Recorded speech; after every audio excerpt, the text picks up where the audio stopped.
నమస్తే. ఇన్నాళ్ళు నన్ను సపోర్ట్ చేస్తూ, ఎంకరేజ్ చేస్తూ మీ ప్రేమని నాకు అందిస్తున్న ప్రతి ఒక్కరికి కృతజ్ఞతలు.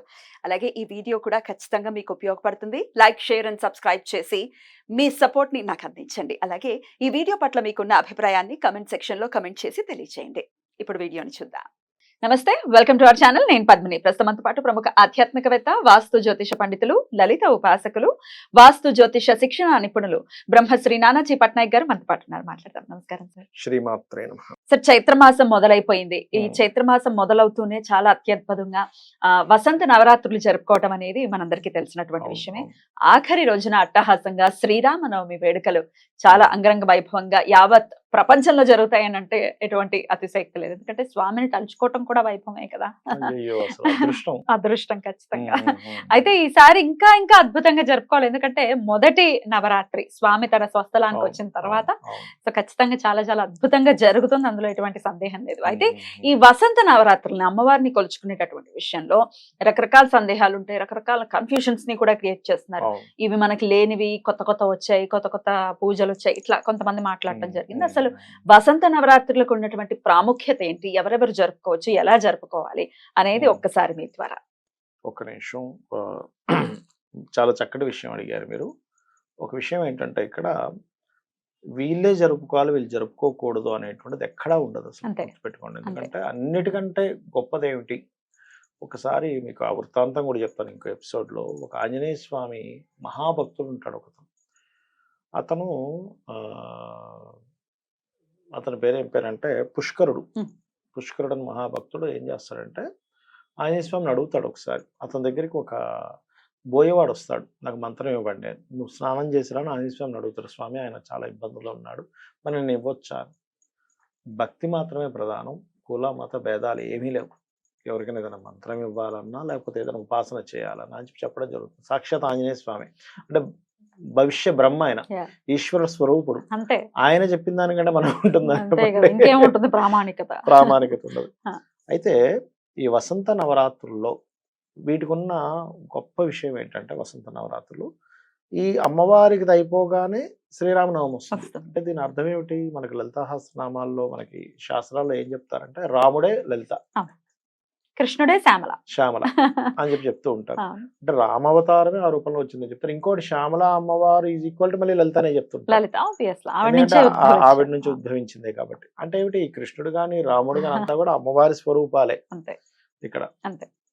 ఈ నవరాత్రుల్లో ప్రత్యేకంగా ఇప్పుడు రకరకాల పిండి వంటలు కానివ్వండి, రకరకాల వస్త్రాకరణ ఇవన్నీ కానివ్వండి, ఇవన్నీ ప్రామాణికం ఉందా లేదా, ఖచ్చితంగా ఈ రోజు ఈ రంగు వస్త్రమే వేయాలంటే శాస్త్రం ఏం చెప్తుందంటే అలాంటిది ఏమీ లేదు. మన ప్రాంతం బట్టి, మనకు సంబంధించిన దీన్ని బట్టి, ఆచారాన్ని బట్టి చేసుకున్నాం కానీ ఇదేమీ ప్రామాణికం కాదు. అయ్యో ఎందుకు లేదు బాబాయ్, లేదు ఈ నవరాత్రి లేదు, ఆ నవరాత్రి లేదని కొంతమంది మాట్లాడుతున్నారు. అసలు నవరాత్రి అనేది ఎందుకు చేస్తున్నాము ఇక్కడ అంటే, ఒకటి మనకి యొక్క పాపకర్మ తొలగిపోవడానికి కొన్ని తిథులు, కొన్ని సమయాలు బాగా ఉపకరిస్తాయి మన పాపకర్మ తొలగడానికి. ఎలా అంటే, ఇప్పుడు చూడండి, ఇప్పుడు ప్రకృతిలో కొన్ని మార్పులు, ఈ మార్పులు జరిగినప్పుడు ఉగాది రోజు మనం ఎందుకు అన్ని ఆ యొక్క రుచులన్నీ కలిసినటువంటి తీసుకుంటున్నాము, షడ్రుచులు కలిసినటువంటి పచ్చడి తీసుకుంటున్నాం కదా. ఎందుకు తీసుకుంటున్నాం అంటే, ఆ సమయంలో అది తీసుకోవడం ఆరోగ్యానికి మంచిది. ఈ పలానా సమయం నుంచి పలానా సమయంలో సూర్యుడు పలానా రాశిలో ఉన్నప్పుడు ఈ యొక్క నవరాత్రులు జరుపుకోవడం వల్ల, పర్టికులర్గా మీనం నుంచి మేషంలోకి వెళ్ళినటువంటి సమయంలో ఈ నవరాత్రులు జరుపుకోవడం వల్ల వీళ్ళ పాపకర్మ దగ్ధం అవుతుంది. ఎందుకంటే సూర్యుడు సహజంగానే మీ యొక్క పాపకర్మను తొలగించేటువంటి గ్రహంగా చెప్తారు శాస్త్రంలో. సూర్య నమస్కారాలు అవి చేసుకుంటే పూర్వజన్మ కృత పాపం ఏదైతుందో ఆ రూపంలో పోతుంది. ఎందుకంటే ఆరోగ్య ప్రదాత కాబట్టి. ఈ మేషరాశిలోకి సూర్యుడు ఉచ్చస్థానంలోకి వెళ్ళినప్పుడు ఈ నవరాత్రులు జరుగుతూ ఉంటాయి. ఏది ఉచ్చస్థానంలోకి వెళ్ళక ముందు నుంచి స్టార్ట్ అయ్యి ఉచ్చస్థానంలోకి వెళ్ళే సరిగ్గా 4 రోజులు పోతే ఉచ్చస్థానంలోకి వెళ్తాడు ఆయన మేషరాశిలోకి. అంటే ఏమిటి, పాపకర్మ తొలగించేటువంటి నవరాత్రులు ఇవన్నీ కూడా మనకు తెలుసో తెలియకో చేస్తాం. అయితే దీంట్లో నిత్యం ఉదయం నిద్ర లేచి చక్కగా కాలకృత్యాలు తీర్చుకున్న తర్వాత అమ్మవారికి సంబంధించిన పటము లేదా కలశం పెట్టుకుంటే కలశము పెట్టుకొని మనం లలితా సహస్రనామాలు పారాయణం చేయడము, అందరూ కలిసి సామూహికంగా చేసుకోవచ్చు. ఇందులో వారి వారి స్తోమతను బట్టి హైద్రాక నిలయ అంటే ఆ, ఈ యొక్క పులిహోర లాంటిది మ్మ్. కానీ, దద్దోజనం కానీ, లేకపోతే పాయసాన్న ప్రియ అంటూ ఉంటారు, గూడాన్న ప్రియ అని అంటూ ఉంటారు అమ్మవారిని. బెల్లంతో చేసింది, లేకపోతే నేతితో చేసినటువంటి పదార్థము, నెయ్యి కలిపినటువంటి అన్నాన్ని, ఇలా రకరకాలుగా ఇస్తూ అవును మనం సార్. అమ్మవారికి పెడుతూ ఉంటాం. అవును. ఇవన్నీ దేనికి పెడతాము అంటే, ఈ నవరాత్రుల్లో ఈ ప్రకృతి సంబంధంగా ఈ పదార్థాలు అమ్మవారి యొక్క దృష్టి పడి ఉన్నటువంటి పదార్థం మనం స్వీకరిస్తే మనకి ఎటువంటి జబ్బులు రావు. అవును సార్. స్తోమత లేదండి, ఒక బెల్లం ముక్కే పెట్టుకుంటాం. ఓకే. Correct correct. అయితే ఈ నవరాత్రుల్లో ప్రత్యేకంగా మనం చేయవలసింది ఏమిటంటే, ఉదయము వీలైతే రాత్రి సమయం, ఇంకా 2 పూటలు ఖచ్చితంగా చేయాలి. లలిత అమ్మవారి యొక్క స్తోత్ర పఠనం చేయాలి. ఏమంటే నేను మొత్తం చేయలేనండి, మరేమిటి పరిస్థితి? శ్రీమాత్రే నమః ఒక అరగంట సేపు కూర్చొని శ్రీమాత్రే నమః అనుకుంటూ కుంకుమ తీసుకొని చక్కగా ఆ యొక్క దాని మీద వేయడం ఇచ్చేయాలి. ఈ నవరాత్రుల్లో కూడా, ఈ నవరాత్రులు చేసేటువంటి వారు నేల మీద నిద్రపోవడం కంపల్సరీ, బ్రహ్మచర్యం పాటించడము, వీలైతే మీకు శక్తి ఉంది ఉపవాసం ఉండడము, లేదా నక్తము అంటే సాయంత్రం పూట చుక్క చూసి తినడం, ఇవి చేయాలి కనీసం. దీంతో పాటు చాలా మంది అడుగుతుంటారు, ఏమంటే ఈ 9 రోజులు తలస్నానం చేయాలా? స్త్రీలకు ఎక్కడ కూడా 9 రోజులు చేయమని చెప్పాలి. మొదటి రోజు చేసుకొని చక్కగా మిగతా రోజులు ఇక్కడ వరకు శిరస్నానం ఈ వరకు చేసేది శిరస్నానం కిందకు వస్తుంది. ఓకే, ఇది గుర్తుపెట్టుకోవాలి. 9 రోజులు చేస్తే హెల్త్ ఏదైనా రావచ్చు కూడా, బాగా తడైతే కనుక ఇది గుర్తుపెట్టుకోవాలి. ఇంకొకటి, ఈ 9 రోజులు కూడా వీలైతే గోసేవ చేయమని చెప్తుంది శాస్త్రం. గోసేవలో కూడా ఏమి చేయాలి అంటే, బెల్లము, ఇప్పుడున్న గ్రహస్థ రీత్యా బెల్లము, క్యారెట్లు కనుక తినిపిస్తే ఈ సంవత్సరం అంతా బాగుంటుంది ఈ నవరాత్రులు చేయడం వల్ల. రెండవది, చాలా మందికి ఏంటంటే ఇక్కడ కొంతమంది చేస్తుంటే, ఒక 100 మంది చేశారనుకోండి ఉదాహరణ, ఒకరికో ఇద్దరుగా రిజల్ట్ రాదు. ఎందుకు రాదు అర్థం కాదు వాళ్ళకి. దానికి కారణం ఏమిటంటే, మీరు ఎవరి ద్వారా అయితే నేర్చుకున్నారో ఆ యొక్క ఈ మంత్రం ఏదైతే పఠిస్తుంటారో, ఇవన్నీ పరిపూర్ణమైన నమ్మకంతో చేయాలి.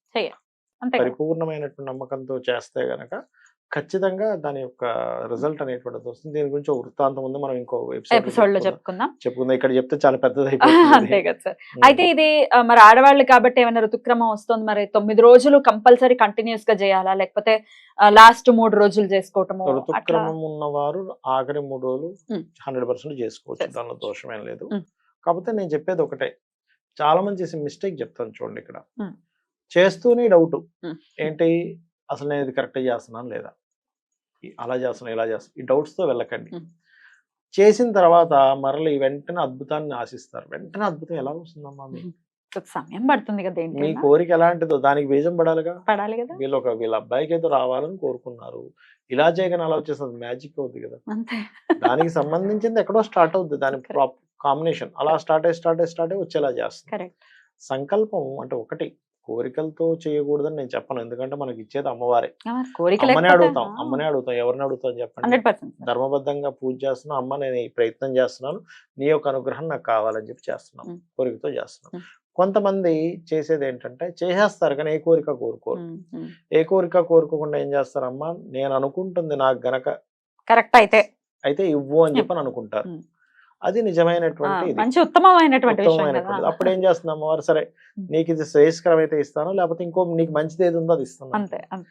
సో అది చేసుకొని, ముఖ్యంగా ఈ గోసేవ ఒకటి, వీలైతే ఈ వసంత నవరాత్రుల్లో అభిషేకం కూడా చేసుకుంటే ఇంకా మంచిది. లలిత అమ్మవారి పూజతో పాటు శివాభిషేకం కూడా చేసుకుంటే ఇంకా మంచిది. ఏదైనా గుళ్ళో చేయించుకోమంటారా? గుళ్ళో చేసుకుంటే మంచిది. ఏ అభిషేకం చేయించుకోమంటారు? ముఖ్యంగా ఇది ఒక్కొక్క దీన్ని బట్టి ఒకటి ఉంటుంది. కొంతమంది బెల్లము నీటితో అభిషేకం చేస్తే మంచిది. ఇట్లా ఒక్కొక్క దానికి ఒక్కొక్కటి చెప్పబడింది. ఏదో ఒక రోజు ఈ 9 రోజుల్లో కూడా రుద్రం చేస్తారు, మహాన్యాస పూర్వకంగా రుద్రాభిషేకం గుళ్ళో చేయించుకుంటే మంచిది. అద్భుతంగా తెలియజేశారు sir. Thank you so very much. నమస్తే. శ్రీమాత్రే నమః.